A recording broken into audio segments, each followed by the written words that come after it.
There on the field, the pride of the Southland band crisply marches into the Giant T. The rear, the roar of 97,000 fans rises with each rhythmic step.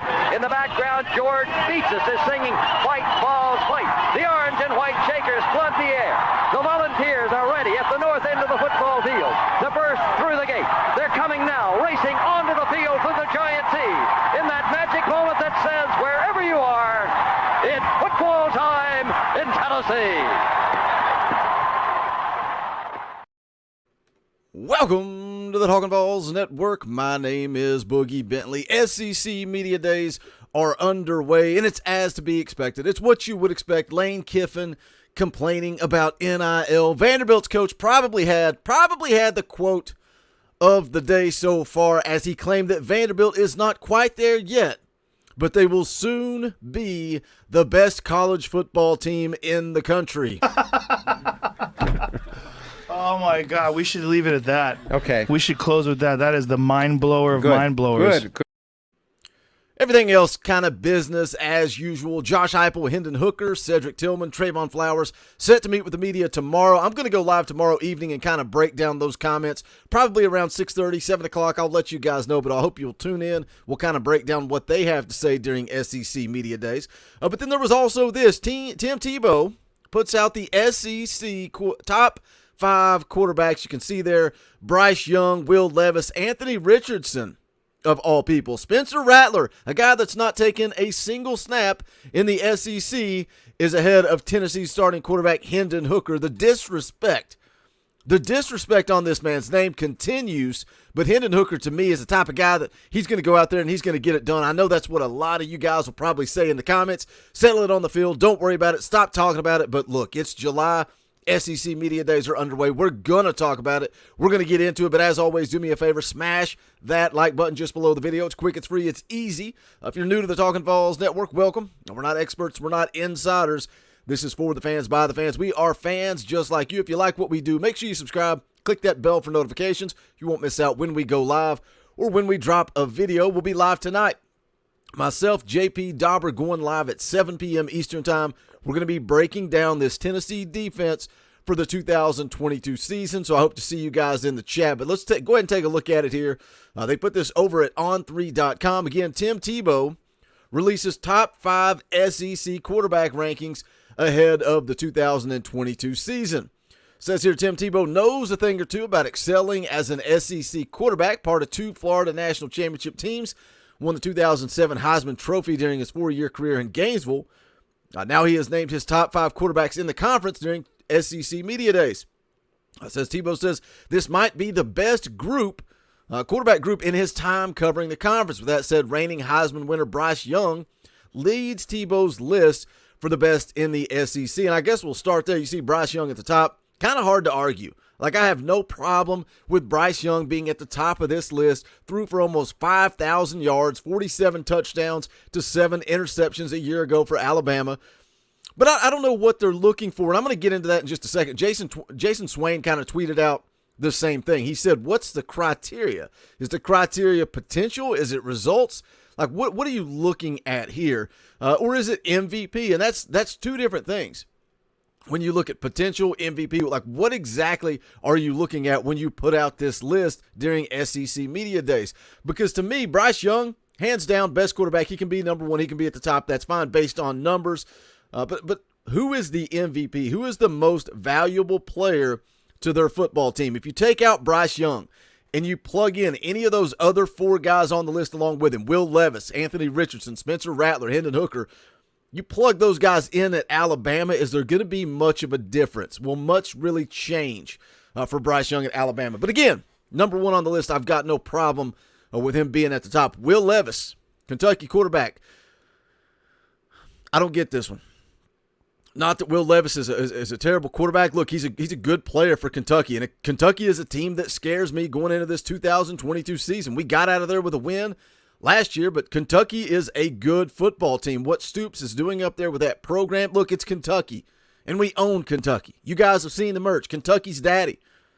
Will Levis, pretty good quarterback. Threw for a little under 3,000 yards. He did have 24 touchdowns But this is the criteria that I would point out as he turns the football over. Had 13 interceptions a year ago. Does Will Levis belong at number 2 when you're ranking the top 5 quarterbacks in the SEC? But again, he's a guy that I think he belongs somewhere in the conversation, somewhere in the mix if you're talking about top 5. I just don't know that he necessarily belongs at number 2. Now, the two guys that make absolutely no sense to me, I don't understand how you put out a list of top 5 quarterbacks in the SEC and 2 of the 5 guys didn't even start for their football teams last year. Spencer Rattler ends up on the bench at Oklahoma, transfers into South Carolina. A lot of buzz around his name, a lot of excitement down there. The old Gamecock fans are excited about Spencer Rattler. I won't lie, I think he has the potential to do some good things for their football team. But if I'm putting together a list for the top 5 quarterbacks in the SEC, Spencer Rattler and Anthony Richardson don't even touch that list. They're not even close to it. You got to prove something. You got to do something on the field of play. Again, neither one of these guys even started for their football teams last year. You don't know what you're going to get out of Spencer Rattler. You have no clue. Is he going to show up? He's got the athletic potential. He's got the arm. He's got all the ability. But can he keep his head on straight at South Carolina? But if you go back to last year and you look at all the preseason buzz, the hype, what everybody's talking about, would have been similar to seeing Joe Milton or Hendon Hooker at the top of the list for best quarterbacks in the SEC. Nobody was even thinking about that at the time. But here you have Anthony Richardson, shocker, Tim Tebow, Florida Gator, going to put Anthony Richardson up there in the top, and Spencer Rattler. It just doesn't make sense to me. When you've got a guy in Hendon Hooker that showed what he can do last year, a guy that threw for almost 3,000 yards, had 31 touchdowns to 3 interceptions, highest rated quarterback rating for starting quarterbacks in the SEC, and it's not even close. Not even close. Talk about a guy that's efficient, but he's more than efficient. He's dynamic. The plays he makes with his feet, extending plays, his accuracy. The disrespect for Hendon Hooker, what is it? Is it because he plays for Tennessee? Is that where the disrespect come from? Is it because it's Tim Tebow making the list? Florida Gator, Tim Tebow making the list? Is it because it's SEC Media Days? It's going to get a bunch of buzz. People are going to be pissed. Tennessee fans are going to rant and rave like we're doing right now. I got no problem with Bryce Young being at the top of this list. But Hendon Hooker deserves to be number 2 on the list. He is the second best quarterback coming into the 2022 season. Now, again, he's got to prove it. He's got to show he can do it. But where's the disrespect come from? Again, is it because he plays at Tennessee? Is it because Josh Heupel runs a gimmick offense? I saw some of the arguments on Twitter, and we can switch over. We can switch over and take a look at those. You guys have seen the list now. Hit the comment section. Let me know where you think Hendon Hooker belongs. But this was, you can see where Jason Swain was tweeting about it. Swain says, what, based on what? Potential? Results? What are we talking about here, Tim? What are we talking about? Some of the responses from fans, kind of comical. David here on Twitter says, I'm so tired of the yakking from the pundits. I can't wait till Hendon makes them eat their words. I knew that would be the way some of the people responded. A lot of people, when you talk about, off-season, preseason, fall camp, spring camp, people get mad and say, stop talking about it. I love to talk about it. I can talk about Tennessee football all day, every day. That's what we do. That's what we do. Volaholic, what the F has Levis done to deserve all the publicity he gets? You can see this comment here. The only thing that makes sense, they're waiting to see if Hooker was a fluke last season.